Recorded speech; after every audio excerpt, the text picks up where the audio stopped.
My name is Specialist Rose Owen. I'm 28 years old, and I'm an artilleryman in the United States Army. Here at Fort Sill, my life is order and discipline. But the phone call that afternoon came from a world of chaos. The voice of my stepmother, Janet, hissed through the phone from Charleston, dripping with that sweet Southern poison. "Rose, darling, that little trust fund of your mother's, well, it's going to serve a better purpose now. It's Tiffany's. She needs it for a wedding in Nantucket, not for you to play your pointless little soldier games." She chuckled, a sound that made the blood in my veins run cold. "I told your father, if your mother were alive, she'd be ashamed to death of the daughter you've become. Throwing away a respectable life for a cheap uniform." Every word was a bullet, aimed directly at my mother's legacy, at my sacrifice. She expected me to cry, to beg. But she didn't know she wasn't talking to a daughter anymore. She was talking to a strategist. And she had just walked right into a trap that had been set for the last 6 months. If you've ever been made to feel like an outsider in your own home by your own family, let me know where you're watching from. Hit that like button and subscribe, because this story of betrayal and of justice served with military precision is for you. The click of the phone disconnecting was the only proof the call had happened. For a long minute, I didn't move, seated at the government issue desk in my barracks room.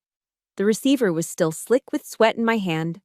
Outside the dusty expanse of Fort Sill, Oklahoma, baked under a relentless sun. Inside there was only an oppressive silence, broken by the low hum of the fluorescent lights overhead. A sound I usually ignored, but now felt like it was buzzing inside my skull. I stared at a tiny scuff mark on the cinder block wall above my cot. A single bead of sweat traced a slow, cold path down my temple. The air conditioning was working, but a heat entirely separate from the Oklahoma weather was blooming in my chest. Shock. That's the first phase. They teach you that shock can kill faster than the wound itself. It numbs you, slows your thinking, makes you a liability. My training kicked in before my heart could betray me. Breathe in, 4 seconds. Hold, 4 seconds. Breathe out, 4 seconds. Hold, 4 seconds. The box breathing. A standard operating procedure for moments just like this, when chaos threatened to breach the perimeter of your control. I executed it with drilled precision. My heart rate, which had hammered against my ribs like an incoming mortar strike, slowly fell back into its regulated rhythm. The discipline was a shield, an armor forged in years of training. But beneath it, the internal storm was gathering strength. Ashamed to death. Cheap uniform. Janet's words weren't just words. They were shrapnel, tearing through the quiet sanctuary of my mind. They echoed, not in her saccharine drawl, but as a cold clinical report my brain replayed on a loop. Pointless soldier games. The phrase ricocheted off the memory of a 20-mile ruck march, my back screaming under the weight of my pack. A cheap uniform. It flashed against the image of me in my dress blues at a comrade's funeral, the fabric representing a promise I had made to my country, to myself. And then, the final, unforgivable strike. Your mother would be ashamed. The image of my mother flickered behind my eyes, not her smile, not her reading to me as a child. No, my mind, in its cruelty, conjured the last image I ever had of her, frail and weak in a hospital bed, her face etched with pain. To attach the word ashamed to that memory, it was a desecration. A hot white rage surged up from the pit of my stomach. It was a visceral thing, a force that wanted to lash out, to put a fist through my wall locker, to scream until my lungs burned. My hands clenched so tight my knuckles turned white, my jaw locked. The muscles in my back and shoulders coiled like springs. But just as quickly, the impulse was contained. Discipline, relentless and absolute, slammed down on the emotion. Rage is a fire. Uncontrolled, it consumes you. Controlled, it can power an engine. I had spent years learning to channel fire. I would not let Janet be the one to burn me down. I would use her fire to fuel my own. Slowly, methodically, I stood up. My movements were not of a grieving daughter, but of a soldier carrying out a procedure. This was a new SOP, one I was writing in real time. Title: Emotional Contamination Protocol. Step 1. Restore order to the immediate environment. I walked to my cot where my freshly laundered Army combat uniform lay in a neat pile. I picked up the jacket, the digital camouflage pattern rough and familiar under my fingertips. I began to fold it, not just folding, but executing a ritual. I folded the sleeves with razor-sharp precision, creating perfect 90-degree angles. I smoothed out every wrinkle, my hands moving with an economy of motion that left no room for error. Next, the trousers, creased exactly along their seams. Each fold was a deliberate act of defiance against the chaos Janet had tried to inject into my world. Then, I turned to my combat boots, already polished to a mirror shine by the door. I picked them up with my polishing kit, sat on the edge of my cot, and popped open the tin of kiwi polish. I began the familiar, circular motions on the leather toe. The rhythmic whisk of the brush, the faint, chemical smell of the wax. It was a form of meditation, a way of taking a messy world and creating a small, perfect point of order within it. With every circle, I buffed away the emotional residue of that phone call. With every pass of the cloth, I hardened my resolve. This wasn't just about clean boots. It was about preparing my armor, about transforming the turbulent flood of emotion into a single, focused point of absolute clarity. When I was done, the boots gleamed. I placed them side by side, perfectly aligned. My environment was secure. Order was restored. The protocol was complete. Now, it was time for the next phase. I got on my knees and reached under the metal frame of my cot. My fingers found the cold edges of my footlocker. It was a standard issue metal box, olive drab, with Owen stenciled in black letters on the front. It was heavy as I dragged it across the linoleum floor, the sound echoing in the silent room. I unlatched the two heavy clasps, the metallic snap-clack sounding like a weapon being armed. I lifted the lid. Inside, there were no weapons, no field gear, no mementos. There was only one thing. A thick, 3-ring binder, meticulously organized. On the spine, a crisp white label was affixed. It read, Contingency Plan. Nightingale. Resting on top was a single, old letter, the envelope yellowed with age. My mother's handwriting. I picked it up, my calloused fingers tracing her elegant script. For a fleeting moment, the soldier receded, and I was just her daughter, feeling the profound ache of her absence. I allowed myself that one moment of vulnerability, a final breath before the plunge. Then I placed the letter carefully on my desk. I lifted the heavy binder from the footlocker and set it down in front of me. I opened it to the first page, a detailed table of contents. My face was calm, my breathing even. The storm inside me had passed, leaving behind a cold, quiet, and unshakable resolve. Janet thought she had won a battle. She had no idea she had just started a war. The operation had begun. The binder, heavy with the architecture of my counter-offensive, sat closed on the desk. My eyes, however, were fixed on the letter from my mother. The paper was fragile, the ink slightly faded, but her presence felt as real as the cold metal of the chair beneath me. Looking at her handwriting, the past wasn't a distant country. It was a room I could step right back into. And in my mind, I did. I stepped back to the beginning of the end, the day the slow, methodical erosion of my world began. It started 6 months after we buried my mother. I was 18, navigating the raw, open wound of grief, a landscape my father seemed equally lost in. Then, Janet arrived. She showed up at our front door in Charleston, a vision of Southern propriety, holding a homemade hummingbird cake on a pristine ceramic platter. Her smile was as sweet and cloying as the pineapple and banana in that cake. "I just want to help heal this broken family," she'd said, her voice a soft, honeyed whisper that promised comfort but concealed a calculated invasion. My father, starved for any semblance of normalcy, welcomed her in. And with her came the changes. They were subtle at first, like a quiet insurgency. A new set of decorative pillows on the living room couch. Different curtains in the dining room. I told myself it didn't matter. But then came the day I walked downstairs and saw it. An empty space on the wall above the fireplace. The large framed portrait of my mother, my favorite one, where she was laughing on the bow of our sailboat, was gone. In its place hung a generic, uninspired painting of a marshy landscape. When I asked my father, he shifted his weight, unable to meet my eyes. It was Janet who answered, placing a gentle hand on my arm. "We just wanted to make the room feel a little more neutral, honey," she said, her voice dripping with counterfeit sympathy. "So Tiffany doesn't feel like an outsider." Tiffany, her 16-year-old daughter. And my father, my own father, just nodded in agreement. He didn't see it as an erasure. He saw it as a compromise. That was the first time I realized my home was becoming occupied territory, and I was losing ground.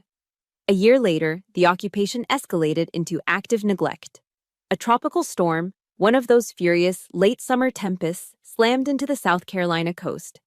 I was 19, driving home from a part-time job when the roads started to flood. My old sedan stalled out, water rising around the tires. I called my dad, my voice tight with panic. "I'm coming to get you," he said immediately, the familiar reassurance in his voice a balm to my frayed nerves. But then I heard Janet's voice in the background, a murmur at first, then clearer. "But darling, Tiffany is terrified of thunderstorms. She needs you here with her. Rose is strong, she can take care of herself." There was a pause, a moment of silence that stretched into an eternity.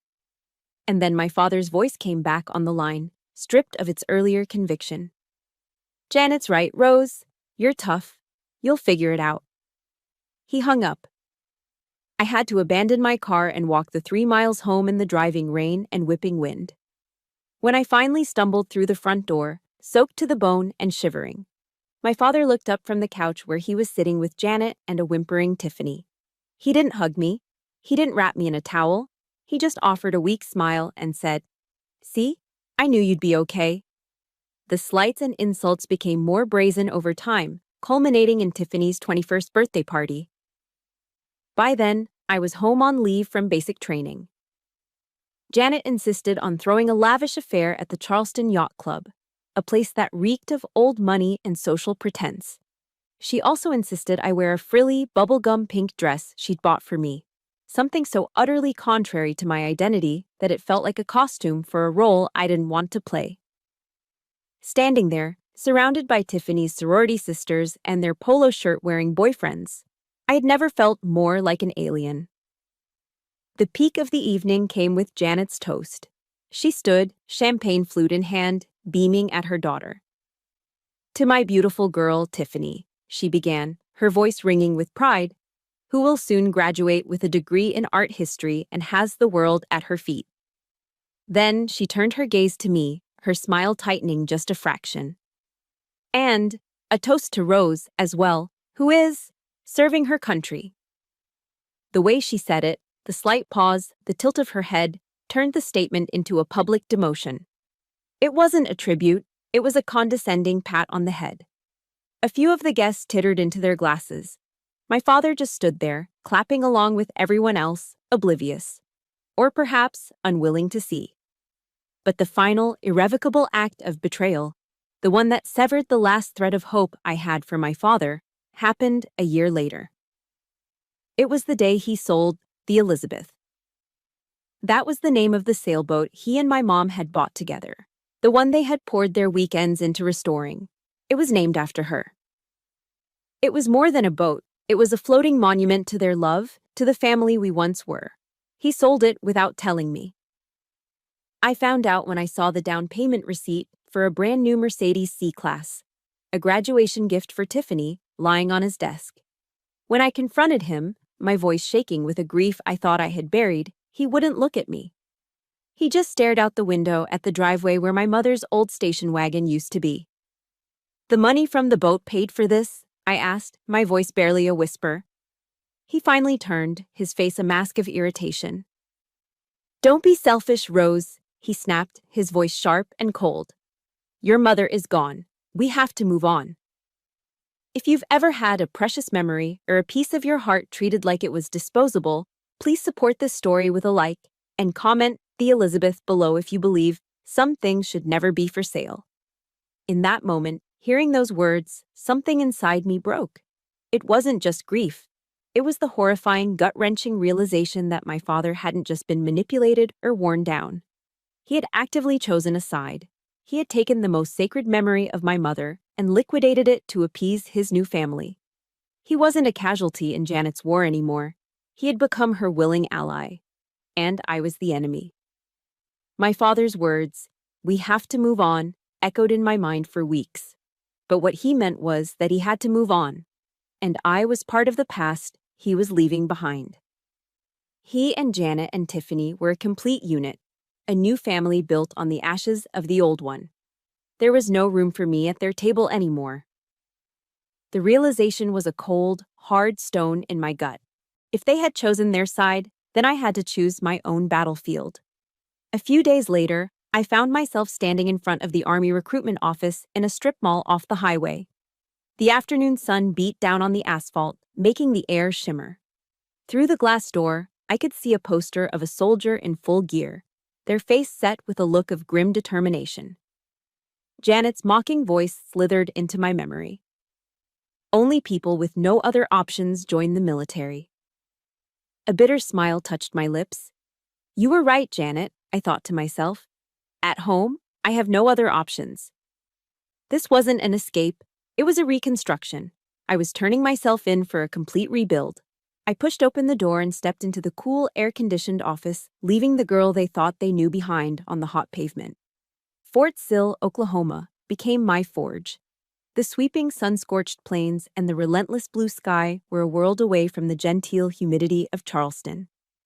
There were no garden parties here, no whispered gossip behind manicured hands. There was only dirt, sweat, and the absolute, unambiguous clarity of the mission. It was the harshest place I'd ever been, and for the first time in years, I felt safe. The rules here were clear. Effort was rewarded. Your past didn't matter, only your performance did. My new life was measured in punishing increments. Pre-dawn ruck marches under the weight of a 50-pound pack, the straps digging into my shoulders until they were raw, my lungs burning with every step on the rugged terrain. I learned the intricate language of artillery, the mathematics of trajectory, and wind speed. I learned to break down and reassemble the complex machinery of the M109 Paladin, my hands becoming slick with grease and grime. The deafening roar of the howitzer firing became a kind of music, a violent symphony that drowned out the ghosts of my past. Physically, I was at a disadvantage. Many of the men in my platoon were bigger, stronger, and faster. In the beginning, I was always the one struggling to keep up, the one finishing last. But I refused to break. Humiliation was a luxury I couldn't afford. While they were back in the barracks at night, sharing jokes and stories from home, I was in the empty, echoing gym. I did push-ups until my arms trembled and collapsed beneath me. I did sit-ups until my abs felt like they were on fire. Every drop of sweat that hit the dusty floor felt like I was washing away a piece of the weakness they had tried to instill in me, replacing it with something harder, something forged. In the small worn-out copy of Marcus Aurelius's Meditations that I kept in my locker, I found a different kind of strength. I'd read the words of the Stoic philosopher emperor by the dim light of my bunk. The impediment to action advances action. What stands in the way becomes the way. The injustice, the betrayal, the loneliness, they were no longer just wounds. They were the terrain I had to navigate. They were the weight in my pack that would make me stronger. My life in Charleston was something that had happened to me. My life in the Army was something I was building. It was in this crucible that I found the first thing that resembled a real family in years. It wasn't warm or gentle. It was forged in shared hardship. And it came in the form of Drill Sergeant Miller, a combat veteran with a face like a roadmap of every battle he'd ever fought. He was tough, demanding, and saw everything. He never offered praise easily, but what he did offer was something far more valuable: objective fairness. During a critical field training exercise, we were running a fire mission simulation. My calculations were off, just by a few meters, but in our world, a few meters could mean the difference between hitting the target and hitting your own troops. I felt a flush of shame, bracing for the verbal lashing I knew was coming. But Miller didn't yell. He walked over, looked at my figures, then looked me dead in the eye. His voice was low and steady. Specialist Owen, in the field, a small mistake gets your brothers and sisters killed. Do it again. There was no condescension in his voice, no pity, no disdain. Just a statement of fact, a demand for excellence, and an underlying acknowledgement that I was part of a team whose lives depended on my competence. For the first time, I was being judged not on who my family was or what I was supposed to be, but on what I could do. That moment was a turning point. I redid the calculations, my focus absolute. This time, they were perfect. The months of relentless effort culminated in the final artillery skills proficiency test. It was a comprehensive exam covering everything from tactical knowledge to hands-on equipment operation. The results were posted, and the top graduates of the class were called out one by one during our final formation. When they called my name for the number 1 spot, a hush fell over the platoon. I saw some of the guys who had outrun me on day 1 exchange surprised looks. I walked forward, my back straight, my gaze fixed ahead. The company commander handed me the certificate of achievement. I didn't smile. I didn't offer a triumphant speech.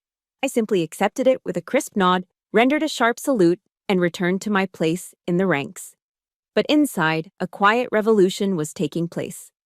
In that silent, solitary moment, I felt a sense of self-worth that was completely my own. It hadn't been given to me, it hadn't been inherited, it had been earned. It was built from Oklahoma dirt, from sweat, from gunpowder, and from the cold, hard logic of mathematics. It was a value that Janet, with all her inherited wealth and social maneuvering, could never touch and would never, ever understand. I had found my own worth on my own terms, on my own battlefield. The certificate from my proficiency test was a tangible piece of evidence of the person I was becoming. It was a validation earned in the dust and heat of Oklahoma. But 6 months before Janet's fateful phone call, another kind of validation arrived, this one from the world I had left behind. It came not as a formal document, but as a ghost in the machine, a single, encrypted email that materialized in my inbox. The sender was Arthur Harrison, my mother's estate lawyer and one of the few people from my old life I still trusted. The subject line contained only one word: warning. My heart hammered against my ribs as I opened it. The message was brief, professional, and chilling.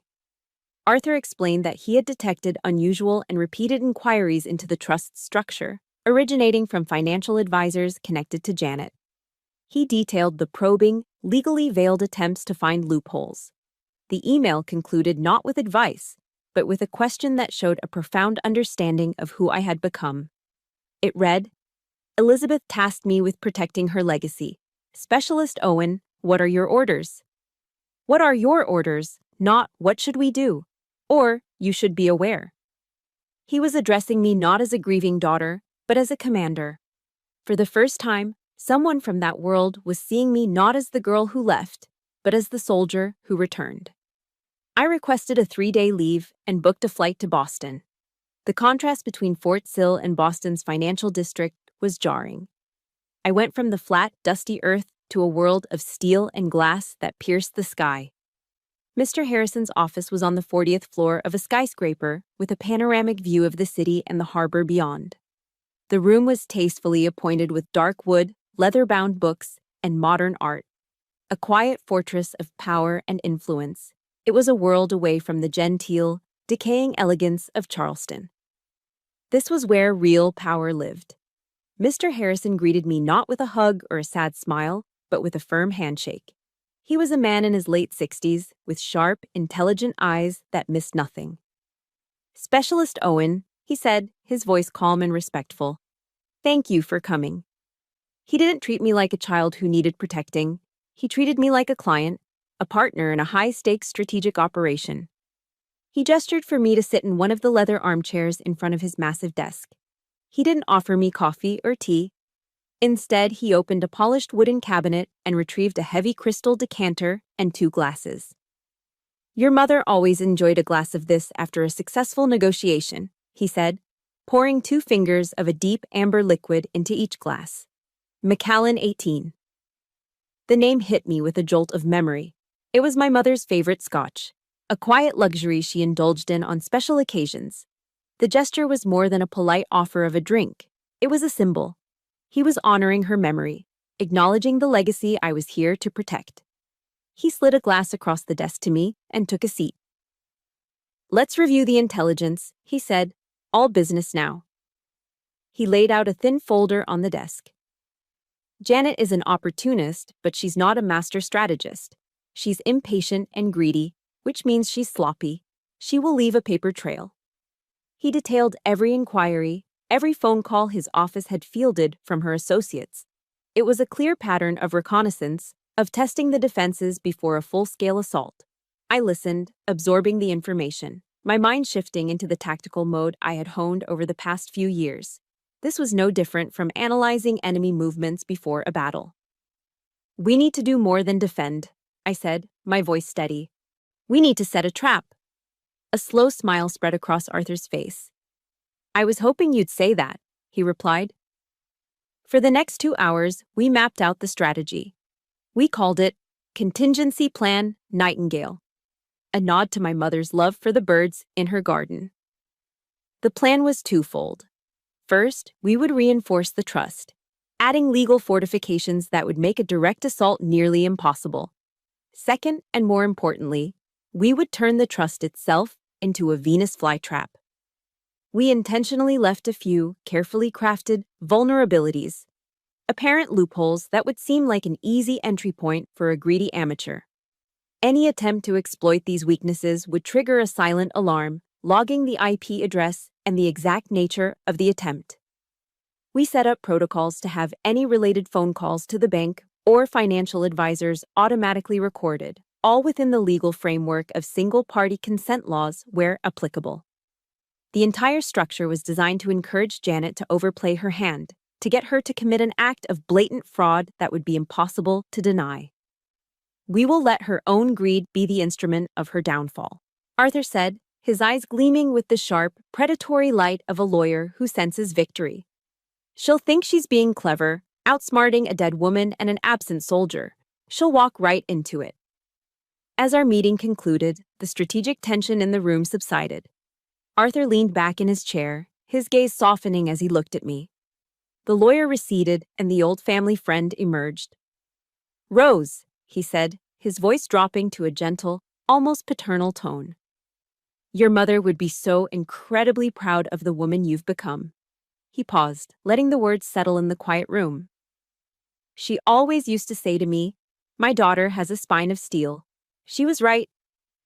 Those simple words were a gut punch of the most profound and healing kind. It was the validation I had spent more than a decade craving from my father, to be seen not as difficult or stubborn, but as strong.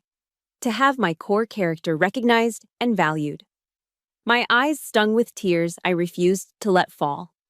In the Army, you learn to control your emotions, to compartmentalize. I held on to that training now. The discipline serving not to suppress the feeling, but to honor it, to hold it without shattering. I couldn't speak. I just gave a single, firm nod of acknowledgement. A nod that said everything. "Thank you. I heard you. I needed that." I left his office that day feeling a sense of calm I hadn't felt in years. The lonely soldier now had air support. The isolated outpost now had a fortified rear base. I had an ally. And together, we had laid the perfect trap. All we had to do now was wait for the enemy to make her move. The warmth I had felt in Arthur Harrison's office, the profound sense of having a fortified position, lingered for months. It was a shield. But every soldier knows that no defensive line is ever truly impenetrable. The enemy will always probe for weaknesses. The first probe from Janet wasn't a frontal assault, but a quiet, insidious act of psychological warfare that arrived in a neatly wrapped cardboard box. It was a package from Charleston. Inside, nestled in tissue paper, was a heavy leather-bound photo album with the words, "Our Family," embossed in gold on the cover. A cold knot tightened in my stomach. I knew this wasn't a peace offering. It was a Trojan horse. My hands felt heavy as I opened it. The first few pages were harmless enough. Tiffany as a child, my father and Janet on their wedding day. But as I continued, the invasion began. It was a systematic erasure of history. There was a photo of a family Christmas, and where my mother's smiling face should have been next to my father, Janet's had been carefully pasted in its place from another picture. A vacation to the Grand Canyon I'd taken with my parents now only featured my dad and me, with a conspicuously empty space beside him. Photos of my mother by herself were gone entirely, replaced by professionally shot portraits of Tiffany. She hadn't just removed my mother, she had replaced her. She was rewriting our history, page by page, turning my mother into a ghost, a footnote in the grand news story of her family. It was a breathtakingly cruel act, a quiet campaign of annihilation aimed directly at my memory. I closed the album, my hands steady but my heart pounding with a cold, suppressed rage. This was a message. A declaration that she owned my past as well as my future. 3 months before her final, fateful call, the next probe came. This time, it was by phone, and she used my father as her mouthpiece. His voice on the line was hesitant, strained, the voice of a man reading from a script he didn't write. "Rose," he began. "Janet and I were talking." He cleared his throat. "You know, with Tiffany's wedding coming up, well, she just admires you so much. And Janet was wondering if you might consider, well, loaning Tiffany a small amount from your mother's trust, just to help with the down payment on their venue. Think of it as an early wedding gift." I could hear the puppet strings. Every word was coated in Janet's sickly sweet poison. She admires you so much. A lie, a small amount, a test. Think of it as a gift, a guilt trip. The military teaches you to identify threats based on patterns. This was a classic flanking maneuver, using emotional blackmail as cover. I took a slow, deliberate breath, employing the same box-breathing technique I used on the firing range to steady my hands. When I spoke, my voice was devoid of emotion. It was the voice of Specialist Owen, not his daughter. "Dad," I said, keeping my tone level and formal. "Mom's will is legally binding and very specific. The trust is designated for narrowly defined purposes, and I do not have the legal authority to alter those terms." I offered no anger, no argument, just the cold, hard wall of legality. On the other end of the line, I heard a faint, sharp whisper, Janet coaching him from the sidelines. My father sighed, a sound of pure exhaustion and defeat. "I knew you'd say that," he mumbled, his voice flat.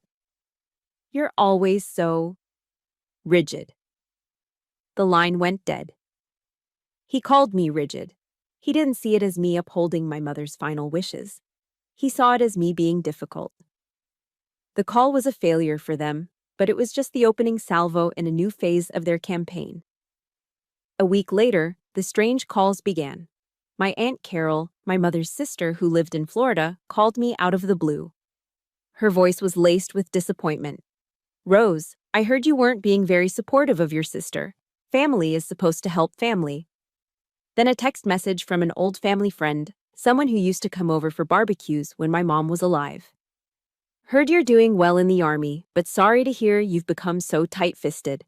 That's not how your mother raised you." The attacks were coming from all sides. Janet was conducting a smear campaign, painting me as a selfish, ungrateful daughter, a cold-hearted soldier who had forgotten the meaning of family. She was isolating me, poisoning the well of my past, ensuring that if and when the time came, I would have no one in my corner. Every call, every text, was a small, painful cut designed to make me bleed out emotionally.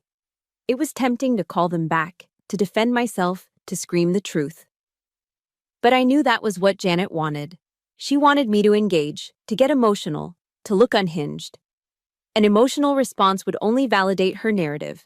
Instead, I treated it as an intelligence-gathering operation. I documented every call and every text message, noting the date, time, and content. I then forwarded the compiled log to Arthur Harrison in a secure email. His response came within the hour. It was calm, precise, and validating. "This is a classic psychological preparation of the battlefield, Specialist," he wrote. "She is attempting to soften the target, you, and erode your morale before the main assault. She's trying to make you question yourself so that you'll be easier to break. My advice, hold your position. Do not engage. The more she does this, the more evidence of her malicious intent we have. Let her think her strategy is working. I looked at my phone, reading his words over and over. The anger was still there, a hot coil in my stomach. But layered over it was the cold calm of a strategist. He was right. This wasn't just a family squabble anymore. This was a coordinated attack. And Janet was making a classic mistake. She was revealing her movements before the battle had even begun. I was no longer just the target. I was the reconnaissance unit, watching the enemy move into position, knowing that their every step was bringing them closer to the trap I had set. The final confrontation was coming. I could feel it, and I would be ready. I knew Janet was moving her pieces into position, preparing for a final attack. The psychological warfare, the smear campaign, it was all designed to soften me up. I held my position, documenting her moves, waiting. My training taught me to anticipate enemy action. But the question that echoed in the quiet of my barracks room was, where would the final, decisive blow come from? I didn't have to wait long to find out. The answer arrived not with the subtlety of a sniper, but with the public blast of an artillery shell. It came as a text message from an old army buddy who had since moved back to South Carolina. "Hey Rose, congrats on the family news, I guess," it read, followed by a link. My brow furrowed. I clicked it, and my stomach plummeted. The link took me to the society pages of the Post and Courier, Charleston's most respected newspaper.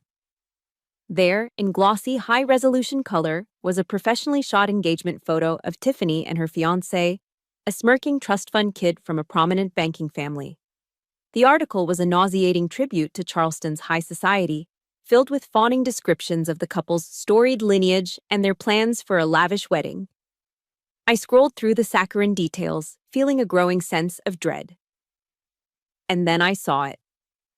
The final paragraph. The kill shot. The article quoted the mother of the bride-to-be, Janet Owen. "We are just so thrilled for Tiffany and Chad," the quote began, "and we are so incredibly grateful for the generous legacy left by my husband's late wife, Elizabeth. Her kindness and foresight have allowed the children to have such a wonderful start in their new life together." I read the sentence again, and again. The words blurred on the screen. It wasn't a lie, it was a public hijacking.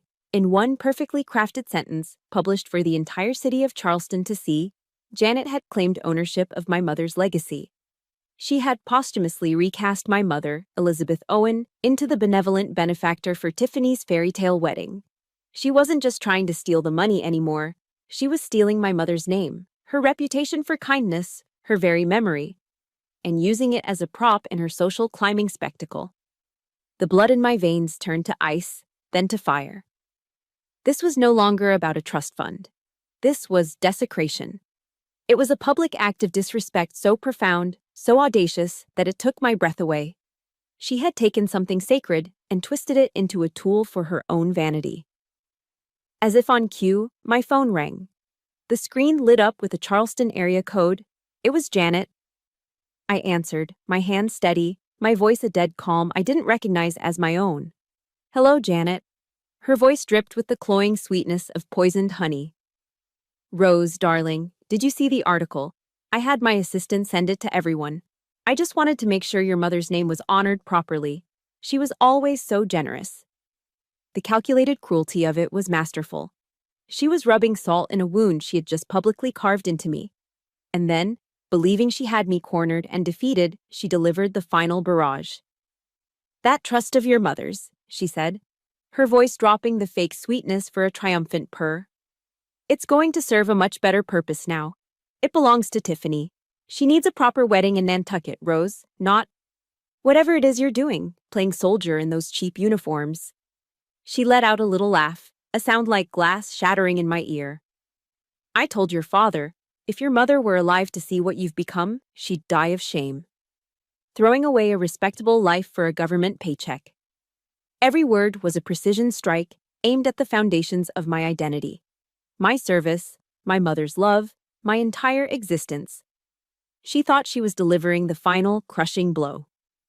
She thought I would break, that I would cry or beg. She thought she had won. But I remained silent. Nothing to say, darling? She taunted. I disconnected the call without a word. The silence that followed was absolute. The quiet hum of the barracks' fluorescent lights seemed to roar in my ears. The rage that had been a slow burn for years was no longer a contained fire. It was a flashpoint, a controlled nuclear explosion detonating deep inside my soul. I stood up and walked to the small mirror hanging on my locker door. I looked at my own reflection, at the tired eyes, the severe haircut, the rigid posture. But for the first time, I didn't see a broken daughter. I didn't see a victim. I saw Specialist Rose Owen of the United States Army. I saw a soldier. A soldier who had sworn an oath to defend against all enemies, foreign and domestic. And I realized, in that moment, that a soldier has a sacred duty to protect the honor of the fallen. This was the moment the war truly began. This was no longer about family drama. It was about honor, legacy, and justice. This was for every person who has had to stand by while a loved one's memory was disrespected and twisted for someone else's gain. If you are standing with me on this, hit that like button and comment for Elizabeth down below, because what comes next is a battle you won't want to miss. I picked up my phone. My movements were calm, deliberate, devoid of any wasted motion. I didn't scroll through my contacts. I dialed the number from memory. It rang twice before he picked up. Arthur Harrison. My voice was as cold and hard as the steel of a howitzer barrel. Mr. Harrison, I said. It's Rose Owen. I paused, letting the silence hang in the air for a beat. Change of plans. We're not defending anymore. We're going on the offensive. Full force.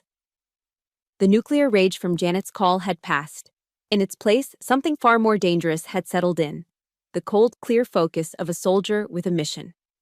The time for defense was over. The time for absorbing blows and documenting enemy movements was done. Now, it was time to plan the counteroffensive. My first action was to establish a secure command center. I initiated a video call with Arthur Harrison. When his face appeared on my screen, framed by the mahogany bookshelves of his Boston office, he didn't see a distraught young woman. He saw a commander. His expression was calm, professional, ready. He had been waiting for this call. Mr. Harrison, I began, my voice flat and devoid of the fury that had consumed me just an hour before. The situation has escalated. The enemy has made a decisive public move. We are shifting from a defensive posture to a full-scale offensive. I could see a flicker of something in his eyes, not surprise, but a kind of grim admiration. He simply nodded. Understood, Specialist. Give me your commander's intent. I didn't hesitate. I had been formulating this in the moments after I hung up on Janet. Primary objective: neutralize the threat posed by Janet Owen completely and permanently. Secondary objective: force a moment of clarity for my father. Method of engagement: a direct, in-person confrontation utilizing the element of surprise and overwhelming, irrefutable evidence. Arthur leaned forward, a small, sharp smile playing on his lips. Consider it done, Commander.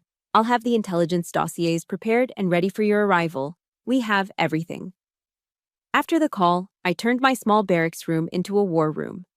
I pulled out a portable whiteboard I used for studying artillery charts and began to map out the operation. This wasn't a family problem anymore. It was a tactical scenario.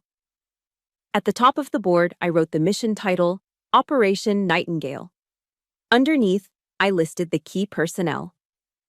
Targets: Janet Owen, Tiffany Owen, Robert Owen, father. Beside my father's name, I added a note: potential for realignment.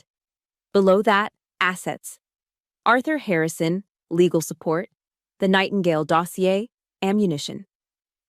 Finally, I drew a large circle in the center of the board. Engagement zone: the Charleston residence, 8H, hour, Saturday, 1500 hours. It was a cold, methodical process, and that was exactly what I needed. By stripping the emotion away and treating it like a military operation, I could control it. I could manage the outcome. As General Patton once said, a good plan, violently executed now, is better than a perfect plan next week. The time for perfect was over. The time for now had arrived. While Arthur and his team in Boston were assembling what he called the ammunition, I began my own preparations. His team worked like a well-oiled machine. I imagined them in their high-rise office, printing out transcripts of Janet's recorded calls to the bank, compiling the emails where she'd probed the trust's legal standing, and finalizing the forensic analysis of my father's forged signature on several documents.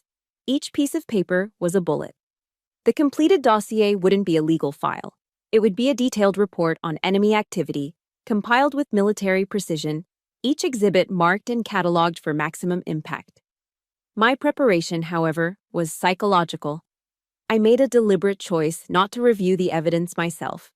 I already knew what Janet had done.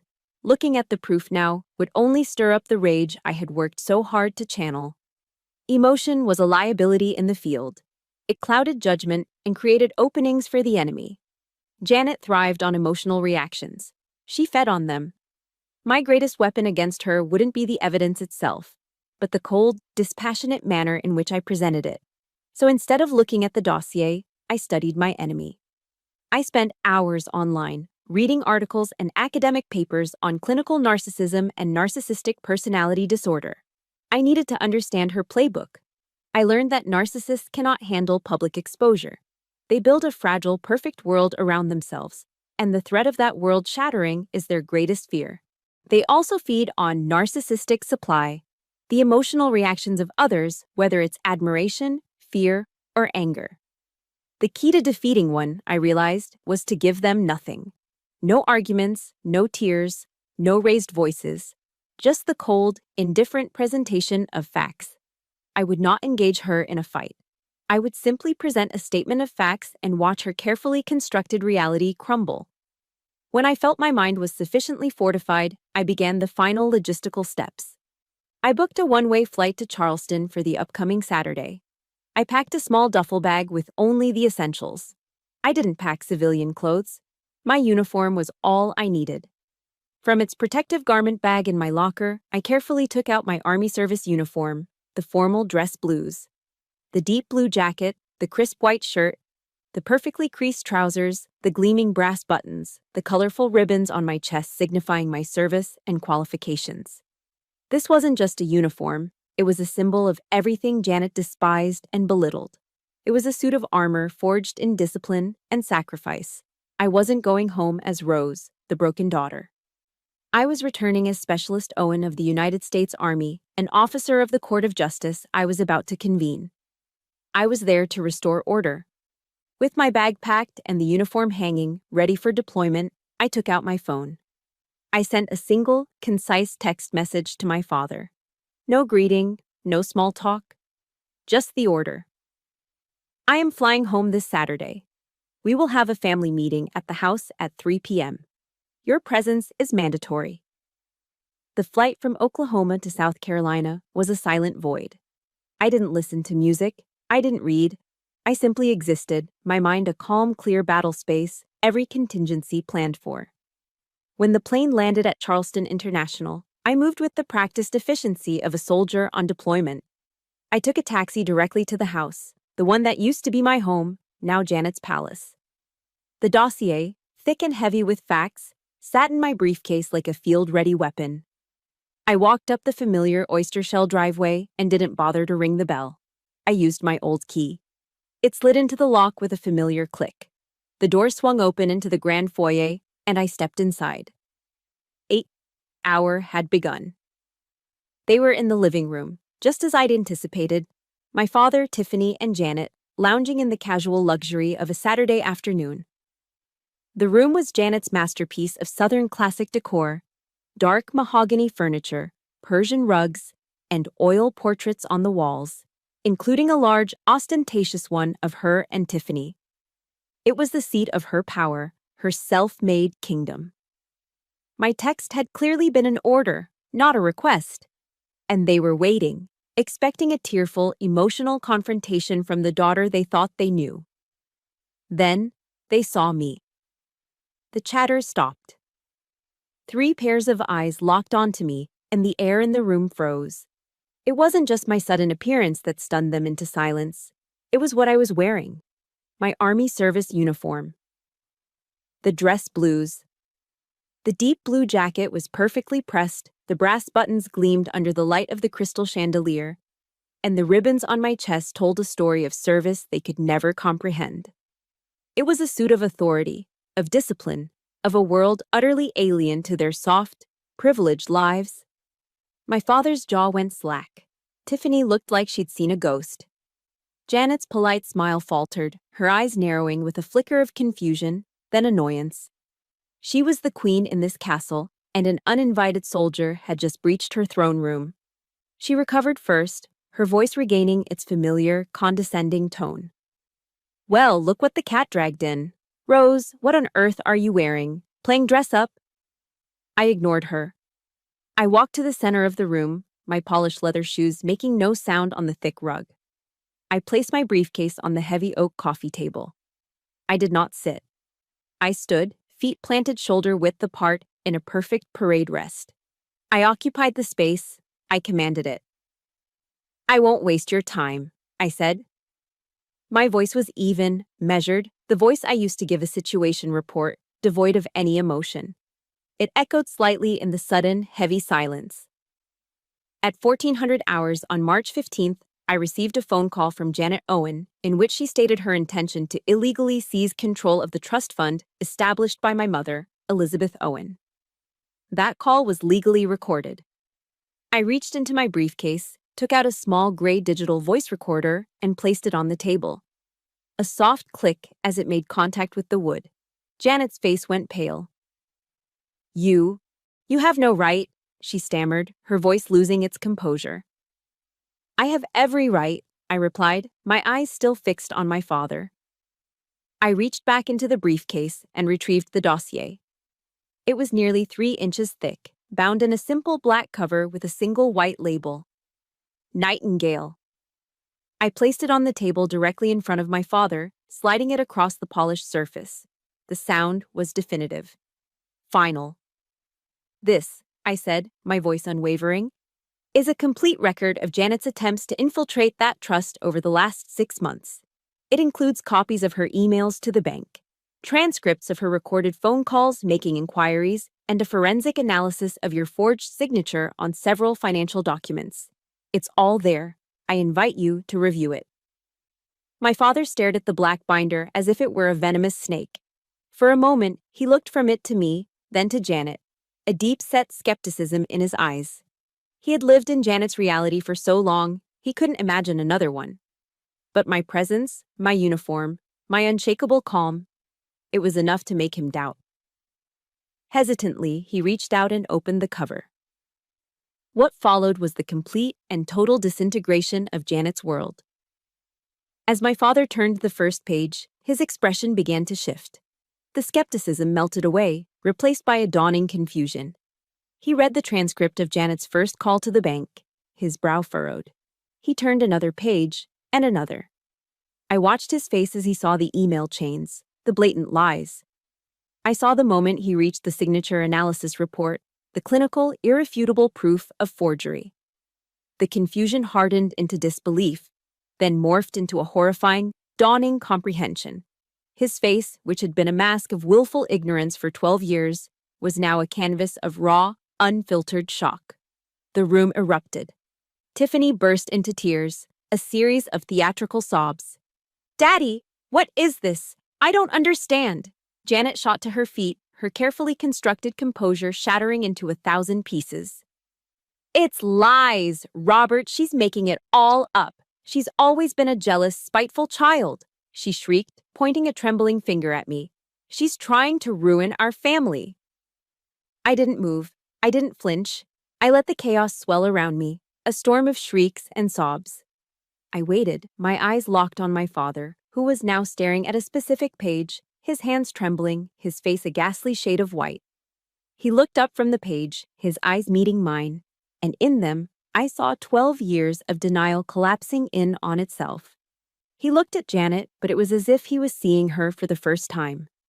The spell was broken. I let the noise reach its peak. Then, I spoke again.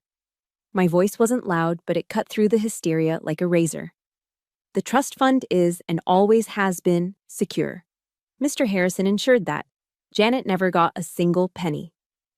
I paused, letting that fact sink in. Then I delivered the final, devastating blow. But in the course of his investigation, Mr. Harrison did uncover another financial discrepancy. It seems that for the past 5 years, Janet has been systematically withdrawing funds from your personal retirement accounts. That report, I said, nodding towards the binder, is on the final page. A deathly silence fell over the room. The only sound was a choked gasp from my father. Tiffany's sobs hitched and died in her throat. Janet, who had been in the middle of a screaming denial, froze. Her mouth hung open, all the color drained from her face. She looked at my father's expression of pure, cold fury, then back at me, at my unblinking, emotionless stare. She saw no mercy, no escape. The game was over. She staggered backward and collapsed into an armchair, her carefully crafted world utterly annihilated. The silence that fell in the wake of my final statement was heavier and more suffocating than any noise could ever be. It was a vacuum, sucking all the air and life out of Janet's meticulously decorated throne room. The grand oil portraits on the walls seemed to watch the scene, their painted eyes holding a century of Southern judgment. Janet was a statue of ruin in the armchair. Tiffany's sobs had ceased, replaced by the silent, hiccuping breaths of a child who has just witnessed a world-ending catastrophe. My father remained frozen, his knuckles white as he gripped the arms of his chair, his gaze fixed on the final page of the dossier, as if the words were burning themselves into his soul. The explosion was over. This was the fallout. The quiet, grim work of surveying the damage. It was my father who spoke first. His voice, when it came, was a sound I hadn't heard in over a decade. It was hoarse, trembling, but underneath the tremor was a foundation of steel I thought had rusted away years ago. It was the voice of the man who had taught me how to sail, the man who had once been my hero. He didn't look at me. His eyes were locked on Janet. "Janet," he said, the name coming out like a shard of glass. "You and Tiffany, pack your things, get out of my house, now." The spell of silence was broken, and Janet jolted as if struck. "Robert, no! You can't believe her over me. After everything I've done for this family," she pleaded, her voice a desperate, shrill cry. "She's a liar." My father slowly lifted his head. The look in his eyes was terrifying. It was the cold, dead calm of a placid sea after a hurricane has passed. All the anger had burned away, leaving behind nothing but desolate certainty. "I have 12 years of lies sitting on the table in front of me," he said, his voice dangerously low. "The only liar in this room is you. Get out." That was when the real collapse began. It wasn't the dramatic, cinematic breakdown of a villain. It was the pathetic, frantic scrambling of a cornered animal. Tiffany ran to my father, grabbing his arm. "Uncle Robert, please, I didn't know. I swear, it was all her. I didn't know anything," she wailed, using the name she'd called him as a child. A last-ditch effort to pull on heartstrings that had already snapped. He gently but firmly removed her hand from his arm, his face impassive. I just watched. I had expected to feel a surge of triumph, a wave of vindication. But there was nothing. No satisfaction, no joy in her defeat. There was only a profound, hollow exhaustion that settled deep into my bones. The adrenaline of the confrontation had faded, leaving behind an ache. The war was over, but the battlefield was my own home, my own family. And there were no real winners here. I had fought for so long, and now that it was done, all I felt was empty. While they scurried upstairs, the sounds of drawers being wrenched open and closets being emptied echoing through the house, I didn't move. I didn't follow them with my eyes as they dragged suitcases down the grand staircase. My gaze was fixed on the wall above the fireplace, at the serene, anonymous landscape painting Janet had hung there. The place where my mother's portrait used to be, a soulless replacement for a vibrant soul. That was what this house had become. That was what our family had become. After they were gone, the front door slamming shut with a final, echoing thud, a silence of a different kind fell. It was no longer tense, but heavy with the weight of unspoken words and years of neglect. The air, once thick with the cloying scent of Janet's gardenia perfume, now just smelled stale. It was just me and my father, two strangers in a house full of ghosts. He slumped into his chair, the energy seeming to drain out of him all at once. He buried his face in his hands, his shoulders shaking. "Rose," he mumbled into his palms. "God, Rose, I'm sorry." There it was, the apology I had craved for a decade, the words I had replayed in my mind 1,000 times, but hearing them now, in the wreckage of our family, they sounded foreign. They were just words, too small to cover the vast, empty space between us. He looked up, his eyes red-rimmed and pleading. "How long did you know?" he asked, his voice cracking. I took a deep breath. I felt no need to accuse, no need for an "I told you so." There was no victory in his pain. I just gave him the truth. "For a long time, Dad." My voice was quiet, tired. But in the Army, they teach you not to engage without solid intelligence and a viable plan. My answer seemed to hang in the air, a testament to the new reality. I was no longer his little girl, waiting for him to fix things. I was a strategist who had executed a mission. He nodded slowly, absorbing it. "I should have seen it. I should have listened to you." He started to stand, a desperate need to fix everything immediately written all over his face. We can fix this, Rose. We can start over. I'll get your mother's portrait back up. We can." I held up a hand, a small, simple gesture that stopped him cold. The captain was giving an order. "Dad," I said, my voice gentle, but firm. "I'm tired. I need time." I looked around the cold, opulent room, a monument to 12 years of lies. "And so do you. You need to face the last 12 years on your own." I wasn't staying the night. The thought of sleeping in my old room, in this house that was no longer a home, felt impossible. This wasn't a punishment, it was a tactical necessity, an act of self-preservation. I picked up my briefcase from the table. "I've booked a hotel room in town." He looked utterly defeated, but he nodded, understanding. The healing, if it was ever going to happen, couldn't be rushed. The wounds were too deep. As I walked out the front door, leaving him alone in the cavernous silence of his broken home, a final thought settled in my mind. I had won. I had reclaimed my mother's honor and taken back our house from the usurper. But as the door clicked shut behind me, I realized I needed time to decide if it was still my home. 5 years. Sometimes it feels like a lifetime, other times, the blink of an eye. The person who walked out of that Charleston house into the lonely quiet of a hotel room is a stranger to me now, a ghost from a war fought long ago. The rage has cooled, the grief has softened, and the battlefield has been transformed into a foundation. Today, my uniform is a tailored, navy blue suit. My stage is a brightly lit conference room in Austin, Texas. My audience is a group of soldiers, sailors, and airmen, all within months of transitioning out of the military and into civilian life. They sit before me, their faces a mixture of apprehension and hope, the same emotions I once felt. Behind me, on a large screen, is a logo. A stylized nightingale in flight, its wings forming the letters E and O. Below it, the words, "The Elizabeth Owen Group." The most difficult mission for any soldier isn't on the battlefield, I say, my voice calm and clear, resonating with an authority I earned not on the battlefield, but in the fight for my own life. It's the one you face when you come home. It's finding your new purpose, your new identity.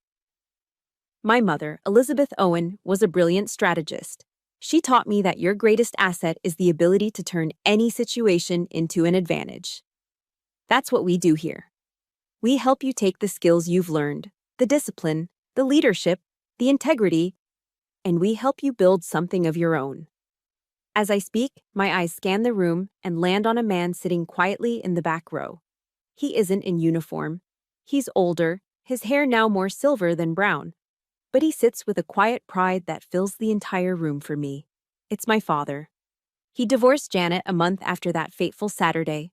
Faced with incontrovertible evidence of fraud and embezzlement, she took a meager settlement to avoid criminal prosecution and disappeared from our lives.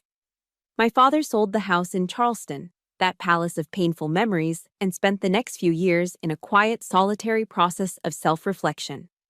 He had to face the man in the mirror and account for 12 years of willful blindness. It was a long and difficult road for him. A year ago, he moved to Austin. He's now a volunteer mentor at my company, using his decades of business experience to help young veterans write business plans. Our relationship wasn't rebuilt with apologies or grand emotional speeches. It was rebuilt slowly, brick by brick, with shared action, quiet understanding, and a foundation of mutual respect. He doesn't just tell me he's proud, he shows me every single day. Later that evening, long after the last of the veterans had left with new hope in their eyes, Dad and I were cleaning up the office. We were packing away some old storage boxes that had been shipped from Charleston, things of my mother's that he'd saved. "I still can't believe how much she kept," he said, his voice soft as he pulled out a dusty box labeled Rose, Childhood. Inside were old report cards, crayon drawings, and a small worn teddy bear. And tucked at the very bottom, almost hidden, was a thick, cream-colored envelope. My name was written on the front in my mother's elegant cursive. It wasn't sealed. "I've never seen this before," Dad said, handing it to me with a sense of reverence. I slid the letter out. It was dated a month before she died, a time when she knew her days were numbered. My hands trembled slightly as I read the words she never had the chance to give me. "My dearest Rose," it began. "If you are reading this, it means I'm out of time. There is so much I want to tell you, so much I want to see you become. Know this, my love. The world will try to tell you who you are. It will try to put you in a box, define you by your name, your family, or your inheritance. Don't let it. Your true strength, your real power, doesn't lie in money or status. It lies in your unshakable spine of steel and in your ability to forge your own path. I have left you a financial legacy, yes, but that is just a tool. It's seed money. Its true purpose is not to make you comfortable, but to make you brave. Use what I've left you to build something entirely of your own. Something that is a testament not to what you were given, but to who you chose to become." Tears I didn't know I had left to cry welled in my eyes. My father placed a gentle hand on my shoulder. For so long, I had thought my mission was to protect her legacy. I never realized her final order was for me to create my own. In that moment, I remembered a passage from Jeremiah that had given me strength during my darkest days in the service. "For I know the plans I have for you, declares the Lord, plans to prosper you and not to harm you, plans to give you hope and a future." My mother's plan and God's plan had been the same all along. The final scene of our story doesn't take place in a boardroom or a house. It takes place on a quiet, sun-drenched afternoon at the Fort Sam Houston National Cemetery. The air is still, filled with a sense of profound peace and the quiet dignity of heroes. Dad and I walk along a row of simple white headstones. We don't stop at the grave of a soldier. We stop at the grave of a civilian, a woman buried here alongside her father, a decorated colonel. The headstone reads, "Elizabeth Owen, beloved mother, fearless pioneer, brilliant strategist." I kneel down and place a single, perfect red rose at the base of the cool marble. My father stands beside me, his voice thick with emotion. "She would be so proud of you, Rose, so incredibly proud." I look at her name, etched in stone, and a genuine, peaceful smile spreads across my face. The war is over. The ghosts are at rest. The dawn has broken. "I know she is," I say, my voice full of a quiet, unshakable certainty.